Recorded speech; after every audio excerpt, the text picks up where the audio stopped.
Hi there, welcome back to the Rare Book Views channel, where I'm hoping to show you some rare books, share some thoughts on rare books, hear from you about what you enjoy about books. If you're into that, go ahead and subscribe, do me a favor, and send me a comment, tell me what you're reading. Today I am thinking I'm going to show you some books that I have by one of my very favorite authors.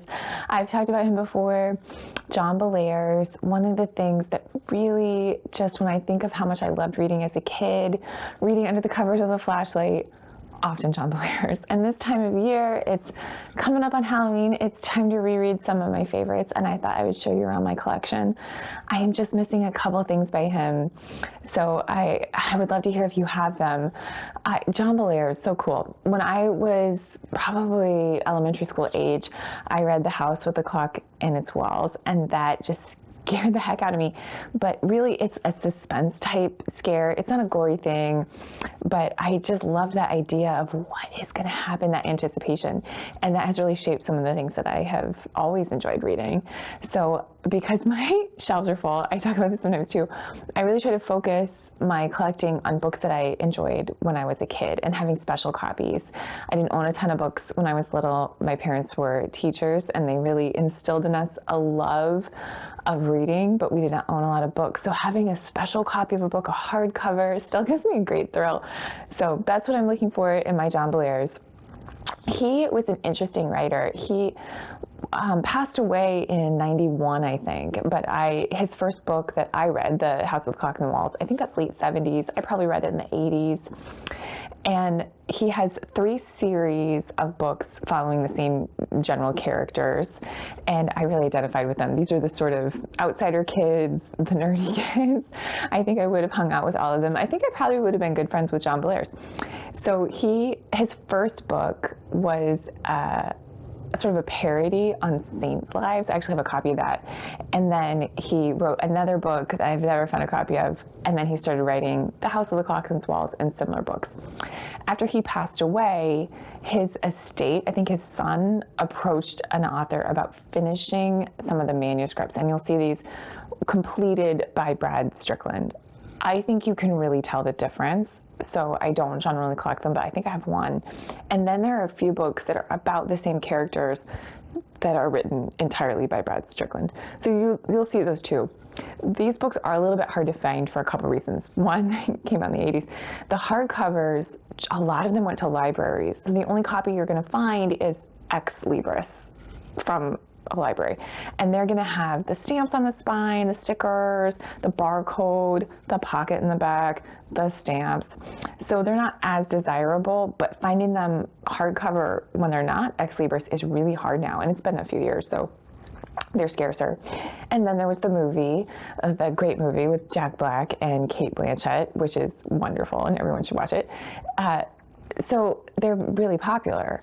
They're also, quite a few are illustrated by Edward Gorey, another man who is a little bit of an outsider and an interesting guy, a little creepy, and the illustrations are amazing.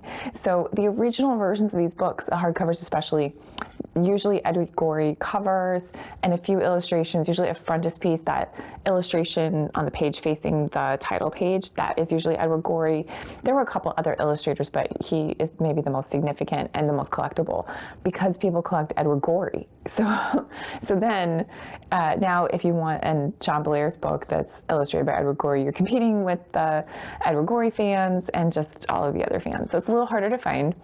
And once you start getting into it, I'll warn you now, once you start collecting John Bellairs, then you're going to want Edward Gorey. And I have some of those too, because I am one of those people.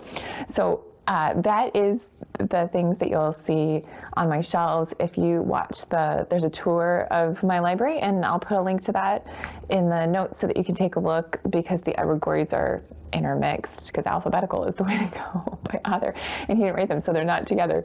They're where they should be alphabetically. And then I have the John Bellairs, and I can give you a look at those. So let's take a look.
Okay, that's my John Bellairs collection. I'm going to show you just a couple of the maybe special editions that you might want to see. This is, as I said, this is the first book that he published, and it is a little kooky. I recommend it highly. This is The House of the Clock in Its Walls. I'm going to reread this, getting ready for Halloween, and I recommend it highly. This one is published by Dial, who I think was his biggest publisher. I think they published the most of his books. You can see the frontispiece that I was talking about. And this one is not a first edition, and I know that for a couple of reasons. In the Dial books, there is a block here with some numbers, and I believe there would be a 1 there if it was a first edition, and they also say first edition.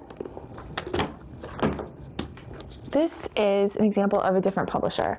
This one is Harcourt Brace and Jovanovich, which I now think is, currently Harcourt Brace and World.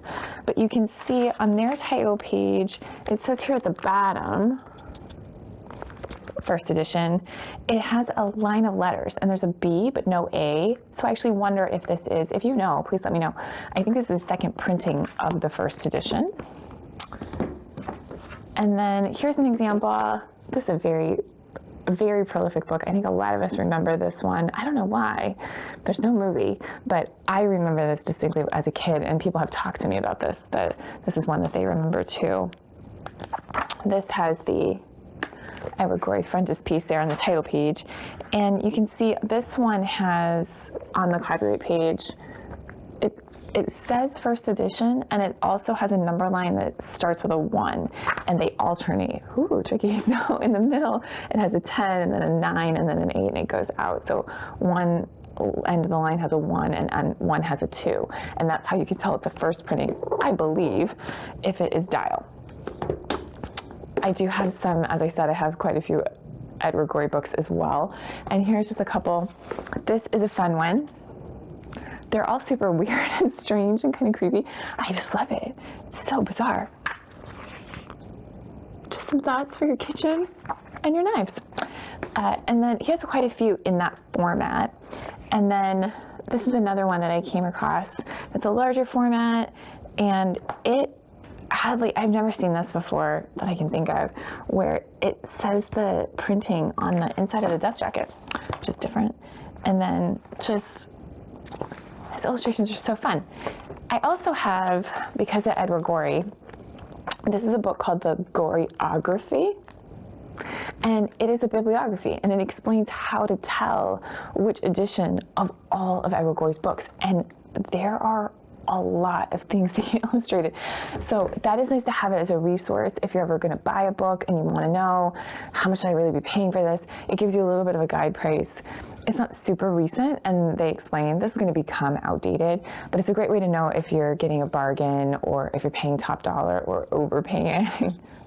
As you know, I'm very frugal. I try not to do that. So that is another great way to know. There is not one for John Bellairs. You have to go with the market, but he has fewer books, so it's not quite as big of a challenge. As you can see on the shelf, when I gave you the John Bellairs shelf, I'm missing a couple. So if you know a great place to get one, please drop me a comment, because I'm still looking for them, which is great. There's still some more Thrill of the Hunt left for me. So I hope you enjoyed that. If you are a John Bellairs fan, please let me know.